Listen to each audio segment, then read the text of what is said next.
ary dia tafaraka ato anatin'ny fandarana meteo indray tsika manolotra ny fiarabana tompo-klasy tompo-vavy.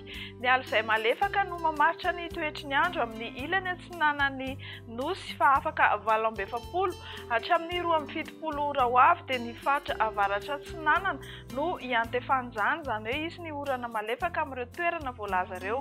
Ny oram-baratra kosa dia mivangongo amin'iny ilany atsimo andrefan'ny Madagasikara iny fa mikisaka mahazo ny voatany izany afaka 3 andro avy. Ho amin'ny rapitsy sabotsy faha 20 ny volana novambra 2022 ary ho amin'ny maraina dia isy mazava ho azy ny orana malefaka any Antalasy Analanjorofo any. Andraondraona kosa ny andro ny aty amin'ny faritry ny voatany mahazo ny faritra atsinanana sy vatovavy. Andrahoana mety arahana orana tandrifin-drahona ny faritra atsimo atsinanana sy ny distrikany Tolaniaro. Ny ankoatr'izay dia ifandimby eo ny rahona sy ny masoandro. Ho amin'ny rapitsy tolakandro dia itoy ny orana malefaka ny Antalahy Analanjorofo ary mipaka hatrany Toamasina. Andrahoana mety arahana orana tandrifin-drahona indrindra ny amin'ny takariva sy ny alina any Nosy be Samborano any. Anorana tandrifin-drahona mety araha kotroka kosa amin'ireto toeran'ireto Melaka, Menabe ary ny faritra atsimo andrefana sy ny manodidina azy. Ifandimby ny rahona sy ny masoandro ny amin'ny faritra sisa. Tsy misy loatra ny fiovana misongadina raha mahakasika ny taremarky ny maripana. Ho amin'ny rapitso maraina 4:30 degré celsius ny Antananarivo sy Vakinankaratra, 5:30 degré celsius. Ho amin'ny rapitso tolakandro ny mafana indrindra hitantsika any amin'ny faritra avaratra andrefan'ny Madagasikara iny, tahak'izay ihany koa any amin'ny faritra Menabe sy ny manodidina azy any. Ho amin'ny alahady fa 17 ny volana novambra 2022 dia mbola hitohy hatrany ny orana malefaka any amin'ny faritra avaratra atsinanana Madagasikara iny, izany hoe any Antalasy Analanjorofo.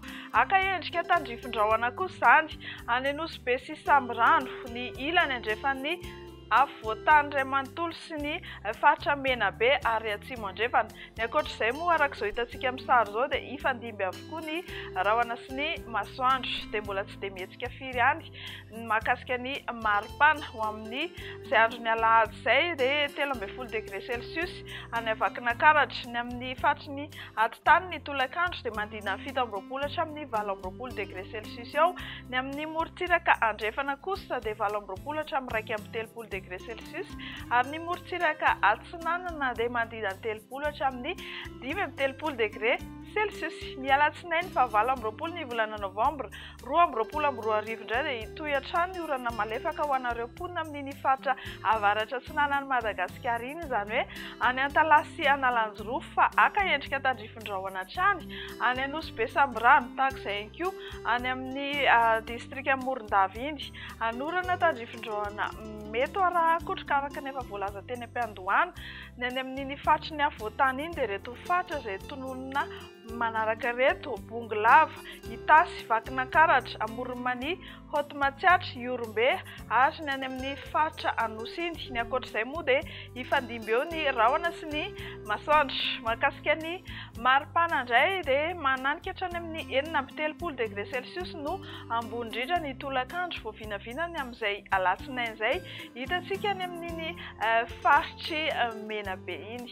Mahakasika ny tahafaly tony-rivotra kosa dia atonony izany amin'ny ankapobeny teto Antananarivo nandritsy herinandro ity. Manodidina fiatran'ny OMS avokoa ny rehetrarehetra voaray. Raha ny mandrafitra ny toetry ny andro ao anatin'ny 3 andro avy no jerena dia vinavinaina hijanona ho atonony amin'ny ankapobeny tahafaly tony-rivotra eto Antananarivo. Dia izay no vaovao azo natolotra ho antsika ho amin'ity alina ity mahakasika ny toetry ny andro. Mirary antsika no farany herinandro mahafinaritra avokoa. Veloma tompoko.